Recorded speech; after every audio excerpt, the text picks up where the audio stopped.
Welcome to easy maths. நான் 10th maths chapter 4ல important questions பார்க்கலாம். A man goes 18 meter due east and 24 meter due north. Find the distance of his current position from the starting point. So அவங்க ஒரு man வந்து 18 metre ஈஸ்ட்லேயும் 24 metre நார்த்லேயும் போகிறாங்க. Total starting பாயிண்டில் அவங்களுடைய distance என்னன்னு கேட்டிருக்காங்க. ஓகே, ஸோ கிவன் என்ன கொடுத்துருக்காங்க, AB equal to 18 metre, BC equal to 24 centimetre. So இப்போ நம்ம கண்டுபிடிக்க வேண்டியது ஏசி தான். Okay, so by Pythagoras theorem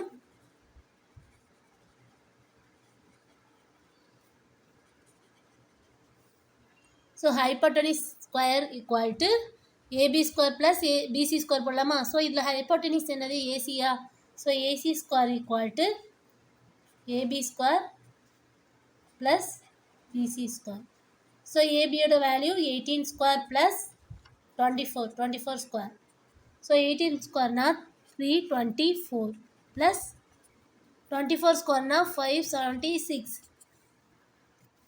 so டோட்டலாக ஆட் பண்ணும்போது 324 ப்ளஸ் 576 ஆட் பண்ணும்போது 900 கிடைக்கும். So AC squares equal to 900னா AC equal to root of 900. So 900 எப்படி எழுதலாம்னா 9 இன்ட்டு 100 போடும்போது ரூட் ஆஃப் 3 ஸ்கொயர் இன்ட்டு 100 வந்து 10 ஸ்கொயர் போடலாமா? 9 3 ஸ்கொயர் போட்டிருக்கோம், 100 10 ஸ்கொயர் போட்டிருக்கோம். ஸோ ஸ்கொயரும் ரூட்டு கேன்சல் ஆகிற மாதிரி 3 இன்ட்டு 10 வரும். So 30. AC equal to 30 meter. Okay students, example